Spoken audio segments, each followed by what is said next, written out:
জানা sir YouTube চ্যানেলে তোমাদের সকলকে স্বাগত জানাই। আজকে আমরা আলোচনা করব ব্রিটিশ ভারতবর্ষের শিক্ষা প্রতিষ্ঠান যেগুলো কম্পিটিটিভ পরীক্ষায় অনবদ্য জায়গা। আজকে আমরা নতুনভাবে ভাববো এবং জানবো। আমরা দেখাবো কলকাতা মাদ্রাসা, দেখাবো Hindu School, Hare School, Calcutta School Book Society, দেখাবো কটেজ চার্চ কলেজের মতো প্রাঙ্গণগুলো কীভাবে প্রতিষ্ঠা হয়েছিল, কেমনভাবে প্রতিষ্ঠা হয়েছিল। বলা বাহুল্য, পরিতাপের বিষয়, এই এশিয়ান সোসাইটি কলকাতা মাদ্রাসাতে কোনো পরাধীন ভারতবর্ষে বাংলা পড়ানো হতো না। 1947 স্বাধীনতার পরে এখানে বাংলা পড়ানো শুরু হয়। আর মনে রাখতে হবে, প্রতিষ্ঠাকালে হেয়ার স্কুলের নাম হেয়ার স্কুল ছিল না। আজকের যে কটেজ চার্চ কলেজ প্রতিষ্ঠাকালের নাম ছিল না, চেঞ্জ করে দেখাবো। 1784 15ই জানুয়ারি যে এশিয়ান সোসাইটি অফ বেঙ্গল প্রতিষ্ঠা হয়েছিল, সেখানে ভারতীয়দের কোনো স্থান ছিল না। তার প্রতিষ্ঠার আমরা অনেক পরে গিয়ে দেখব, প্রায় 50 বছর পরে গিয়ে ভারতীয়রা স্থান পাবে। নানান ঘটনাগুলো আজকে আলোচনা করব। ভিডিওটা মন দিয়ে শুনবে, নতুন নতুন দিগন্ত খুলে যাবে আজকের ভিডিওর মধ্য দিয়ে। প্রথম যে প্রশ্নটা আমি রেখেছি আজকে, পরাধীন ভারতবর্ষের যে শিক্ষা প্রতিষ্ঠানগুলো, সেগুলোর মধ্যে প্রথম রেখেছি আমি কলকাতা মাদ্রাসা। ছোট করে বলে দিই, লর্ড ওয়ারিং হেস্টিংস 1780 সালে মাদ্রাসা প্রতিষ্ঠার জন্য একটি আইন বা বিল তৈরি করে ফেলে। সেই বিলের ভিত্তিতে 1721 সালে কলকাতা মোহামেডান কলেজ নামে একটি শিক্ষা প্রতিষ্ঠানের জন্ম দেয়। আরেকবার বলবো, কি নাম? কলকাতা মোহামেডান কলেজ। মনে রাখবে। তাহলে কলকাতা মাদ্রাসা বলে কোনো প্রতিষ্ঠানই ছিল না, পুরো নাম কলকাতা মাদ্রাসা কলেজ। সেটা প্রতিষ্ঠা হয় 1780 সালে বিল তৈরির মধ্য দিয়ে। 1781 সালে এখানে প্রথম পঠন পাঠন শুরু হয়। তাই সালটা নিয়ে খুব কনফিউজিং হয়, কিন্তু ফাউন্ডেড ইয়ার 1780। 1721 সালে সেই বিল প্রতিষ্ঠার ভিত্তিতে এখানে পঠন পাঠন শুরু হয়। প্রতিষ্ঠাকালে নাম ছিল কলকাতা মোহামেডান কলেজ। এই নামকরণটি করেছিলেন 1772 সালে আগত ওয়ারিং হেস্টিংস, যিনি 13 বছর ছিলেন বাংলার গভর্নর জেনারেল রূপে 1785 সাল পর্যন্ত। আমরা জানি এই কলকাতা মাদ্রাসা প্রতিষ্ঠা কবে হয়, 1780 লিখে দিয়েছি। এখানে পঠন পাঠন কবে শুরু হয়, 1781। প্রতিষ্ঠাকালের নাম কি ছিল? কলকাতা মোহামেডান কলেজ। কোশ্চেনটা আমি তা করিনি, কলকাতা মাদ্রাসাতে প্রথম ইংরেজি ক্লাস কবে শুরু হয়, এটাই হচ্ছে প্রশ্ন। 1824 সালে কলকাতা মাদ্রাসাতে প্রথম দেখলাম ইংরেজি শিক্ষা চালু হয়। তখনও কিন্তু বাংলা চালু হয়নি। স্বাধীনতার পরে মুখ্যমন্ত্রী বিধানচন্দ্র রায়ের উদ্যোগে আমরা দেখলাম কলকাতা মাদ্রাসায় বাংলা শুরু হয়। বলা বাহুল্য, তৎকালীন মুখ্যমন্ত্রী প্রয়াত বুদ্ধদেব ভট্টাচার্যের নেতৃত্বে 2008 সালে এখানে একটা বিল আনা হলো। কি আনা হলো? বিল আনা হলো। 2008 সালে সেই বিলের ভিত্তিতে এই কলকাতা মাদ্রাসা আলিয়া বিশ্ববিদ্যালয়ে পরিণত হয়েছে। আর একই সময় একই বিলের ভিত্তিতে আমরা দেখেছিলাম 1855 সালে যেটা নামাঙ্কিত হয়েছিল, কি নাম? না প্রেসিডেন্সি কলেজ। 1817 সালে যে হিন্দু কলেজ হয়েছিল, 1855 সালে তার নাম হয় প্রেসিডেন্সি কলেজ। আর এই বিলের ভিত্তিতেই প্রেসিডেন্সি কলেজ 2010 সালে নামাঙ্কিত হয়েছে প্রেসিডেন্সি বিশ্ববিদ্যালয়। তাহলে একই সময়কালে তৎকালীন মুখ্যমন্ত্রীর আমলে আমরা দেখেছিলাম কলকাতা মাদ্রাসার নাম হয়েছে আলিয়া ইউনিভার্সিটি, এবং 2010 সালে সেই প্রেসিডেন্সি কলেজ নাম হয় প্রেসিডেন্সি বিশ্ববিদ্যালয়। তাহলে আমরা যেটা আজকে পড়লাম, সেই প্রশ্নটা হচ্ছে যে কলকাতা মাদ্রাসা কবে প্রতিষ্ঠা হয় সেটা জেনে গেলাম, এবং ইংরেজি শিক্ষা কবে চালু হয় সেটাও ক্লিয়ার করতে পারলাম। তবে এখানে ইংরেজি শিক্ষার পাশাপাশি যেটা না বললেই নয়, জ্যোতির্বিজ্ঞান, তত্ত্ব, দর্শন, অঙ্ক, লজিক, অলঙ্কার, শাস্ত্র, ব্যাকরণ প্রভৃতি ছিল কলকাতা মাদ্রাসার বিভিন্ন অনবদ্য বিষয়, যেগুলো খুব নামি দামি মানুষেরা কিন্তু ব্রিটিশ ভারতবর্ষে পড়াতো। দ্বিতীয় প্রশ্ন রেখেছি আরও আকর্ষণীয়, প্রশ্নটা খেয়াল করবে। 1784 সালের 15ই জানুয়ারি প্রতিষ্ঠা হয় Kolkata Asian society of Bengal. কোথায় প্রতিষ্ঠা হয়েছিল? শুনলে অবাক হয়ে যাবে, সুপ্রিম কোর্টের গ্র্যান্ড জুরি রুমে। 1773 সালে যে রেগুলেটিং আইন পাস হয়, এই রেগুলেটিং আইনের ভিত্তিতে 1774 সালে কলকাতা সুপ্রিম কোর্ট প্রতিষ্ঠা হয়। আমরা জানি 3টে সুপ্রিম কোর্ট প্রতিষ্ঠা হয়েছিল। 1801 সালে বোম্বাই সুপ্রিম কোর্ট, 1823 সালে মাদ্রাজ সুপ্রিম কোর্ট গড়ে উঠেছিল। এই যে 3টে সুপ্রিম কোর্ট হয়েছিল, সে কলকাতা সুপ্রিম কোর্টের গ্র্যান্ড জুরি রুম, মানে একটা পড়ে থাকা রুমের ভেতরে শপথ নেওয়া হলো প্রাচ্য শিক্ষার উন্নতির জন্য একটা সংস্থা জন্ম দেওয়া হবে, যেটাই হচ্ছে এশিয়ান সোসাইটি অফ বেঙ্গল। আমি দিয়েওছি, দেখবে 1784 15ই জানুয়ারি প্রতিষ্ঠা হয়। আমি কোশ্চেনে তা করিনি। এই এশিয়ান সোসাইটিতে ভারতীয়রা কবে সদস্যপদ লাভ করেছিল? Very very important question. তাহলে 1784 কলকাতা এশিয়ান সোসাইটি প্রতিষ্ঠা হয়, আমি জেনে গেলাম। কোন তারিখে প্রতিষ্ঠা জেনে গেলাম, কিন্তু কোশ্চেন ঘুরিয়ে দেয়। কম্পিটিটিভ পরীক্ষায় 2% গেনার হবে, চাকরি পাবে, 98% বাদ চলে যায়। কিন্তু সেই বাদ দেওয়ার মতো প্রশ্নগুলো সাজিয়ে দিয়ে যাচ্ছি। তো এখান থেকে আমি এশিয়ান সোসাইটি কয় প্রতিষ্ঠা হয় 84 পেয়ে গেলাম, কোর্ডিনেটে পেয়ে গেলাম। ভারতীয়রা মেম্বার কবে লাভ করে 1829 সালে, এটাও জেনে রাখলাম। মানে আপনি সুরক্ষিত করলেন চাকরিটাকে, যে যেমন প্রশ্নই আসুক কিন্তু আমি করতে পারবো।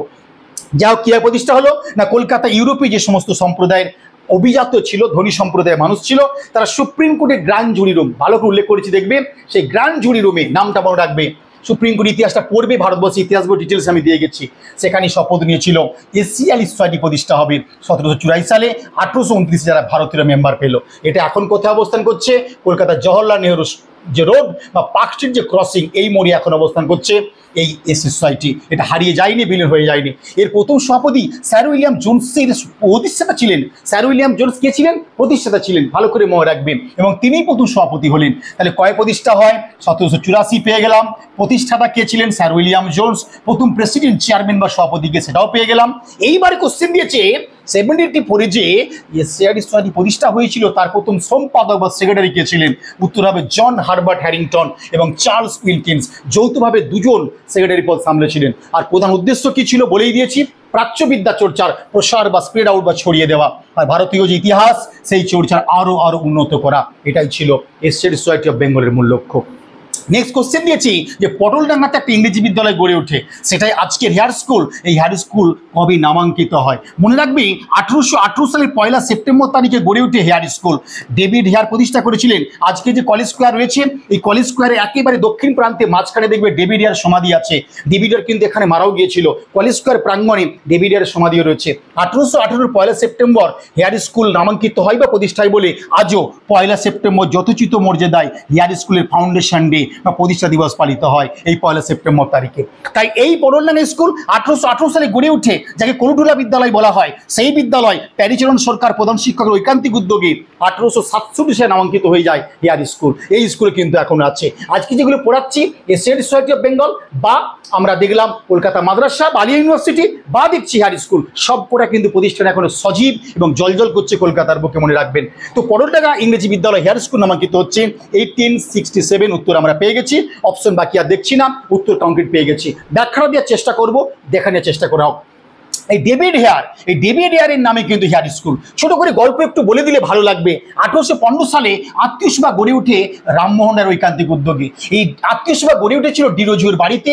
1828 সালে এই আত্মীয় সভা দুটো ভাগে ভেঙে যায়। এখানে বলে রাখা দরকার আছে, 4 বছর বয়স যখন হয় আত্মীয় সভার, 1819 সালে আত্মীয় সভা কিন্তু বন্ধ হয়ে যায়। মনে রাখবি, এই 4 বছর বয়সে বন্ধ হয়ে যায় আত্মীয় সভা। 1828 সালে দুটো ভাগে ভেঙে যায়। ডিরোজিওর অনুগামীরা তৈরি করে একাডেমিক অ্যাসোসিয়েশন, রামমোহনের অনুগামীরা তৈরি করে 1828 সালে ব্রাহ্ম সভা, যেটা 1830 সালে নাম হয় ব্রাহ্ম সমাজ। মনে রাখবি, এই যে আত্মীয় সভা, এই আত্মীয় সভাতে প্রায় যেতেন ডেভিড হেয়ার। এখানে রামমোহন শুধু রায় নয়, এই আত্মীয় সভার সমস্ত মানুষ বলল যদি একটা ইংরেজি বিদ্যালয় স্থাপন করা যায় খুব ভালো হয়। আত্মীয় সভার বৈঠকেই ডেভিড হেয়ারকে ভাবিয়ে দেয় রামমোহন এবং তার অনুগামীরা, আর সেই ভাবনারই ফসল হলো আজকের হেয়ার স্কুল। মনে রাখবেন, প্রতিষ্ঠাকালে নাম ছিল পটলডাঙ্গা হাই স্কুল বা ইংরেজি একটি বিদ্যালয়। ইনি কে ছিলেন না, স্কটল্যান্ড থেকে আগত এই একজন ঘড়ি ব্যবসায়ী হিসাবে ভারতবর্ষে এসেছিলেন। তার মূল লক্ষ্য ছিল ইংরেজি শিক্ষার উৎসাহ দেওয়া এবং ডেভেলপ করা। ডেভিড হেয়ার কিন্তু 1817 সালে যে হিন্দু স্কুল প্রতিষ্ঠা হয়েছিল বা যেটা আজকে প্রেসিডেন্সি কলেজ বলছি, সেখানে একটা বড় ভূমিকা নিয়েছিল। তাহলে 1817 সালে হিন্দু স্কুল বা কলেজ যেটা প্রতিষ্ঠা হলো, এবং ক্যালকাটা স্কুল বুক সোসাইটি যেটা প্রতিষ্ঠা হয়েছে কিন্তু 4 জুলাই। হিন্দু স্কুল প্রতিষ্ঠা হয় 1817 সালের 20 জানুয়ারি তারিখে। ডেটটা একটু মনে রাখলে খুব ভালো হয়। 1817 20 জানুয়ারি হিন্দু স্কুল ও কলেজ, এবং 4 জুলাই প্রতিষ্ঠা হয়েছিল ক্যালকাটা স্কুল বুক সোসাইটি। সালটা কিন্তু 1817। সবাই ডেটগুলো খেয়াল করবে। 1817 সালে 20 জানুয়ারি হিন্দু স্কুল ও কলেজ প্রতিষ্ঠা হয়। এর ইতিহাসগুলো পড়বেন, হিন্দু কলেজ 2 পাতা জুড়ে আলোচনা করা আছে, এই ক্যালকাটা স্কুল সোসাইটি 2 পাতা করে আলোচনা করা আছে। 4 জুলাই প্রতিষ্ঠা হলো। তাহলে এই দুটো শিক্ষা প্রাঙ্গণে তো প্রতিষ্ঠায় বড় ভূমিকা নিয়েছিল যে মানুষটা, তার নাম ডেভিড হেয়ার। যখন প্রতিষ্ঠা হয় পটলডাঙ্গা হাই স্কুলে, জায়গাটা কেন পটলডাঙ্গা হলো, পটলডাঙ্গা হাই স্কুল গড়ে উঠছে বলে এসেছি 1818 1 সেপ্টেম্বর, এবং প্রতিষ্ঠাকারীর নাম ছিল আরপুলি পাঠশালা বা কলুটোলা ব্রাঞ্চ স্কুল। আরেকবার বলবো, হেয়ার স্কুল পটলডাঙ্গাতে ছিল বলে এর নাম পটলডাঙ্গা হাই স্কুল। এটা কলুটোলা ব্রাঞ্চ স্কুলও বলা হতো বা আরপুলি পাঠশালা বলো, 3টে নাম ছিল। তাহলে হেয়ার স্কুলের কোন নামটি ছিল না, 3টে জেনে রাখুন। কলুটোলা ব্রাঞ্চ স্কুল বা পটলডাঙ্গা হাই স্কুল বা পটলডাঙ্গা ইংরেজি বিদ্যালয় বা আরিপুলি পাঠশালা, এই 3 নামে নামাঙ্কিত হয়েছিল। 1867-এ মনে রাখবে প্রতিষ্ঠার 50 বছর পূর্তিতে, 1818 50 যোগ করলো 1867, এই 50 বছর পূর্তিতে এই হেয়ার স্কুলের তৎকালীন যিনি প্রধান শিক্ষক ছিলেন, সেই নামটা মনে রাখবে তোমরা, প্যারিচরণ সরকার। তার ঐকান্তিক উদ্যোগে এটার নাম হয়ে যায় কিন্তু হেয়ার স্কুল। আর এই 1 সেপ্টেম্বর ফাউন্ডেশন হয়েছিল বলে এই 1 সেপ্টেম্বর আজও পালিত হয় প্রতি বছর। কি বলতো, সেই হেয়ার স্কুলের প্রতিষ্ঠা দিবস পালিত হয় 1 সেপ্টেম্বর, নামটা মনে রাখবে। এবারে যে কোশ্চেনটা করেছি outstanding question, school Book society কবে গড়ে ওঠে? আগেই বলে দিয়ে চলে এসেছি 1817 4 জুলাই প্রতিষ্ঠা হয়েছিল ক্যালকাটা স্কুল বুক সোসাইটি, এবং এই কলেজটা প্রতিষ্ঠা হলো 4 জুলাই, কিন্তু 17 সালের মে মাসের 23 তারিখে ফোর্ট উইলিয়াম কলেজ, যাকে প্রাচ্যের অক্সফোর্ড বলা হয়, 1800 খ্রিস্টাব্দে 10ই জুলাই গড়ে উঠেছিল ফোর্ট উইলিয়াম কলেজ। আমরা জানি 1696 সালে ফোর্ট উইলিয়াম দুর্গের কাজ শুরু হয় এবং 4 বছর পরে 17 খ্রিস্টাব্দে শেষ হয় ফোর্ট উইলিয়াম দুর্গ। আর এই ফোর্ট উইলিয়াম দুর্গের শতবর্ষে গড়ে ওঠে ফোর্ট উইলিয়াম কলেজ। আর এই ফোর্ট উইলিয়াম কলেজেতে 1817 খ্রিস্টাব্দে 23 মে একটা বৈঠক হয়ে যায়, আর সেই বৈঠক বা আলোচনার ভিত্তিতেই 4 জুলাই প্রতিনিধি করল ক্যালকাটা স্কুল বুক সোসাইটি, মনে রাখবে। আর এই ক্যালকাটা স্কুল সোসাইটি প্রতিষ্ঠাতে বড় ভূমিকা ডেভিড ইয়ারের ছিল, অস্বীকার করার জায়গা নেই। এছাড়া কারা কারা ছিল নামগুলো দিয়ে দিচ্ছি দেখে নাও। উইলিয়াম বেইলির বিশাল বড় ভূমিকা ছিল Calcutta school society, William Grey, Thomas Roebuck, এদের বড় ভূমিকা ছিল। বাঙালি হিসেবে যে মানুষটার নাম ছিল আর না বললেই নয়, রাধাকান্ত দেব, তারিণীচরণ মিত্র এবং মৃত্যুঞ্জয় বিদ্যালঙ্কারের মতো মানুষ। আরেকবার বলবো, ক্যালকাটা স্কুল সোসাইটি প্রতিষ্ঠায় বড় ভূমিকা নিয়েছিল বাঙালি হিসেবে মৃত্যুঞ্জয় বিদ্যালঙ্কার, রাধাকান্ত দেব, তারিণীচরণ মিত্র প্রমুখ মানুষ। আর ইংরেজদের নামগুলো বলে দিয়েছি, তো ডেভিড ইয়ারের নাম পূর্ণত অস্বীকার করা যাবে না।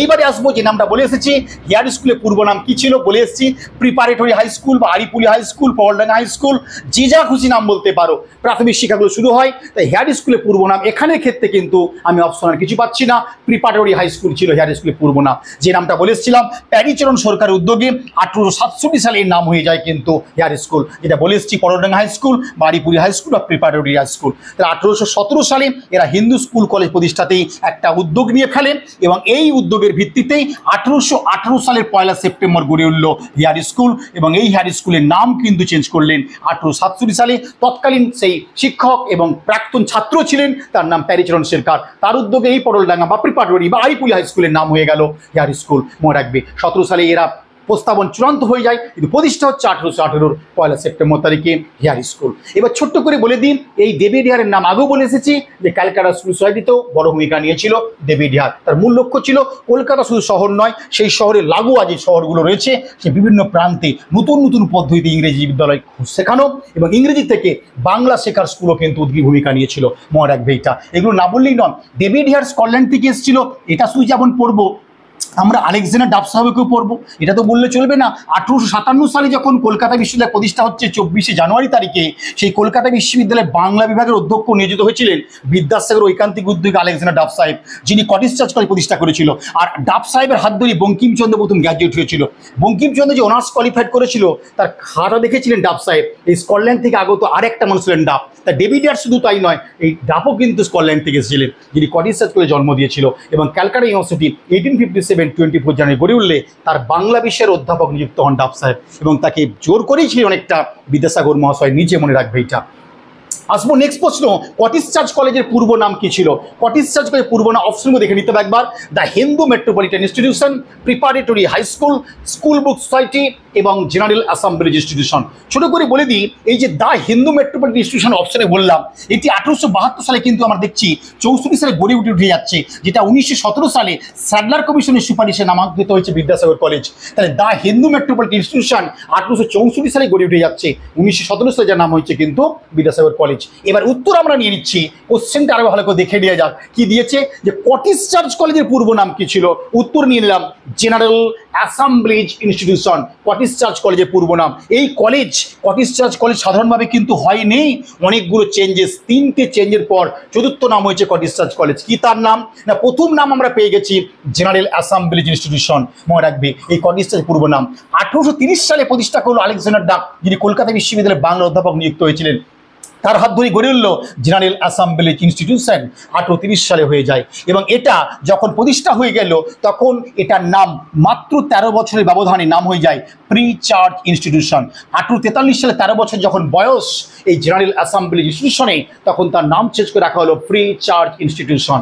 এবং তার 20 বছর পরে 43 যোগ করলে 63 সালে নাম হয়ে যায় ডাফ কলেজ, সেটাও আমি দিয়ে দিয়েছি। তো এটাও পরীক্ষায় আমি দেখলাম, যখন কোশ্চেন পেলাম যে কলকাতার কোন শিক্ষা প্রাঙ্গণকে এককালে ডাফ কলেজ কলেজ বলা হতো, তো মানুষ মাইন্ড ব্লোয়িং কোশ্চেনটা হলো যেমন কলকাতা মোহামেডান কলেজ আসলে কি না, কলকাতা মাদ্রাসারই আসল নাম কলকাতা মোহামেডান কলেজ। দেখো এটা আমরা বইয়ে পাই, general Assembly institution কটিস church college. পরীক্ষায় দিয়েছে কোশ্চেনটা, খেয়াল করুন না আপনি উত্তরপ্রদেশ পিএসসি কোশ্চেন, যে কলকাতার কোন শিক্ষা প্রাঙ্গণ ডাব কলেজে নামে নামাঙ্কিত ছিল। আপনি চাকরি যদি পেতে চান তথ্যগুলো খেয়াল করবেন, পরে পরীক্ষায় দিয়ে দিবে যে ফ্রি চার্জ ইনস্টিটিউশনটা আমরা কি নামে চিনি। দেখো জেনারেল অ্যাসেম্বলি ইনস্টিটিউশন কি নামে চিনি, কটিস চার্চ কলেজ সবাই জানেন, কিন্তু আপনি মনে রাখবেন চাকরি পাওয়ার জড়িয়ে স্বার্থের জন্য যে এটা আরেকটা নাম ছিল 1843-তে ফ্রি চার্জ ইনস্টিটিউশন। এটা 20 বছর পরে 1863-তে নাম হচ্ছে ডাব কলেজ। সেটা এই 1830 সালে প্রতিষ্ঠার শতবর্ষে একবারে 1908-এ, একটু না বললেই নয়, 1929 সালে নাম হচ্ছে কটিস চার্চ কলেজ। কি বললাম আরেকবার বলবো, 1830 সালে জেনারেল অ্যাসেম্বলি ইনস্টিটিউশন কয় প্রতিষ্ঠা হলো, 1830। এর শতবর্ষে 1929 সালে নাম হয়েছে কটিস চার্চ কলেজ। এটা মূল কথা, কিন্তু ফান্ডগুলো একবার দেখে নেবো কি কি নাম চেঞ্জ হবে না। 1830 সালের জেনারেল অ্যাসেম্বলি ইনস্টিটিউশন 1843 সালে নাম হবে ফ্রি চার্জ ইনস্টিটিউশন, 1863 সালে নাম হবে ডাব কলেজ, 1908 সালে এর নাম হয়েছিল কটিস চার্চেস কলেজ, কটিস চার্চেস কলেজ, 1929 সালে প্রতিষ্ঠার শতবর্ষের নাম কটিস চার্চ কলেজ। তাহলে একবার, তাহলে 1830 সালে জেনারেল অ্যাসেম্বলি ইনস্টিটিউশন, 1843-এ ডাব কলেজ, 1863 সালে নাম হয়েছে আমাদের ফ্রি চার্জ ইনস্টিটিউশন, 43-এ ফ্রি চার্জ ইনস্টিটিউশন, 1863 সালে নাম হয়েছে ডাব কলেজ, 1908-এ নাম হয়েছে কটিস চার্চেস কলেজ, 1929 সালে নাম হয়েছে কটিস চার্চ কলেজ। তাহলে আপনি জেনারেল অ্যাসেম্বলি ইনস্টিটিউশন আজকে কিনায় পরিচিত বা কটিস চার্চ কলেজের পূর্ব নাম কি ছিল, এইটুকু জেনে যদি ভাবেন আমি চাকরি পেয়ে যাব, অনেক জেনে গেছি, অনেক মুশকিল। মনে রাখবেন, না জানলে বলবেন না কঠিন, অনেক ভাস্ট, অনেক কঠিন, অনেক জটিল প্রশ্ন বলবেন না প্লিজ, নিজে শিখে নিয়ে চেষ্টা করুন। মনে রাখবেন পৃথিবীটা গোল, অন্যের যেখানে শেষ বলে মনে হয় অন্যের একজন শুরু হতে পারে। তা আপনি ভাবছেন আমার অনেক জানা, আমার শেষ হয়ে গেছে, অন্যের শুরু হতে পারে। তাই আপনি কটিস চার্চ কলেজের পূর্ব নাম এইটা না জেনে আজকে জেনে নিন যে 30 সালের জেনারেল অ্যাসেম্বলি ইনস্টিটিউশন 1843 সালে নামাঙ্কিত হয়েছিল কি নামে বলো তোমরা, ফ্রি চার্চ কলেজ। এই নামটা একটু ভালো করে দিয়ে যাচ্ছি, ফ্রি চার্চ ইনস্টিটিউশন। 63 সালের নাম হয়েছে ডাব কলেজ, 1908-এর নাম কটিস চার্চেস কলেজ। চার্চেস খেয়াল করবে, মানে পাশে দুটো চার্চ ছিল, একটা বয়েজ একটা গার্লস, দুটো চার্চকে মিশিয়ে দেওয়া হয়, তাই কটিস চার্চেস কলেজ। এটা মনে রাখবে। 1929 সালে নাম হচ্ছে কটিস চার্চ কলেজ। ভালো করে দেখিয়ে দিলাম, ভালো করে পড়বেন। যারা এইরূপ ক্লাস করতে চাইছেন তারা অবশ্যই বইগুলো স্টাডি করবেন। তোমাদের জন্য কুল সার্ভিসের জন্য প্রতিদিন দুটো করে মক টেস্ট শুরু করেছি। যারা মক দিতে চাইছেন প্রতিদিন আসুন, এবং 22শে জুলাই থেকে আমরা শুরু করেছি নতুনভাবে একটি মক টেস্ট 30 আগস্ট পর্যন্ত, যেখানে এই 40 দিনে আমরা 3টে করে মক টেস্ট নেবো। আর একবার বলবো, 22শে জুলাই ডেটটা মার্ক করবেন আপনারা, 30 আগস্ট পর্যন্ত চলবে এই মক টেস্ট। মোট 40 দিন আমরা ক্যালকুলেশন করেছি, 3টে করে মোট 120খানা মক টেস্ট নেবো। পশ্চিমবঙ্গকে নড়িয়ে দিতে চাইছেন আপনি যোগাযোগ করুন আজই, মনে রাখবেন জানা স্যারের নাম্বারে। আর কি বলবো না, আপনারা যারা ভালো কুল সার্ভিস পরীক্ষা দিবেন এসএলএসটি ইতিহাসের জন্য, এই দুটো বই কিন্তু কিনে নেবেন, প্রত্যেকের কাছে আবেদন রইল। এই দুটো বই বারবার চর্চা করুন, প্রচুর পরিমাণে কিন্তু আপনি হেল্প পাবেন এই দুটো বই স্টাডি করলে, মনে রাখবেন এটা। আর জানা স্যার অনলাইন এবং অফলাইন কলেজ স্ট্রিটে ক্লাস শুরু করেছে, এই নাম্বারে আপনি যোগাযোগ করে নিন, তাহলে পরিষ্কারভাবে আমাকে পেয়ে যাবেন। আর যারা এরকম তথ্য পেতে চাইছেন, এরকম তথ্য যারা নেট সেট দেবেন, যেভাবে স্যার পড়ালেন তথ্যগুলো পাবো, যারা WBCS অ্যান্ড আইএস পরীক্ষা দেবেন, এই বইটা আপনারা পাখির চোখ করে ফেলুন। বেঙ্গল ইন্ডিয়া নড়িয়ে দিবেন, আপনি কথা বলে গেলাম, বেঙ্গল ইন্ডিয়া নড়িয়ে দিবেন, কথা বলে যাচ্ছে, পড়বেন। 10টা বইকে আপনি বলে বলে হারিয়ে দিবেন এই বইটা। যারা WBCS অ্যাসপিরেন্ট অন্যান্য পরীক্ষা দেন, এইভাবে আমি জানবো যাদের খিদে আছে তারা বইটা কিনবেন অবশ্যই। আর যারা নেটসের পরীক্ষা দেবেন এই বইটা স্টাডি করবেন, প্রচুর পরিমাণে হেল্প করবেন। নেটসের জন্য স্পেশাল বই অল ইন্ডিয়া সবাই কিনছে, WBCS সবাই কিনছে। যারা কুল সার্ভিস দেবেন এই দুটো বই বারবার বলে গেলাম, আপনি পড়ুন, তাহলে বুঝতে পারবেন কাকে বলে ইনফরমেশন, তথ্য। আমি প্রত্যেকে বলে যাচ্ছি, কুল সার্ভিস অ্যাসপিরেন্টের জন্য নতুন যে বইটা বেরিয়েছে আপনারা প্রত্যেকে সংগ্রহ করে নিন। বেঙ্গলের টপ বই আপনারা সংগ্রহ করুন এবং স্যারের সাথে যোগাযোগ করে নিন। ইউরোপ পার্টটা দিবেন, ভালো করে কিনে নেবেন এই বইটা, কিন্তু অনুগ্রহ করে বলা রইল। ঠিক আছে, তো আজকে এই পর্যন্ত রইল, পরের দিন দেখা হচ্ছে নেক্সট ভিডিওতে। এবং তোমাদের জন্য কোর্স যেটা চলছে নিচে দেখিয়েও দিয়েছি, দেখবে কলেজ স্ট্রিট এবং অনলাইন চলছে, যোগাযোগ করে নেবেন। আজকে এই পর্যন্ত রইল, কেমন লাগলো শিক্ষা প্রতিষ্ঠান একটু জানাবে। ওকে, বাই।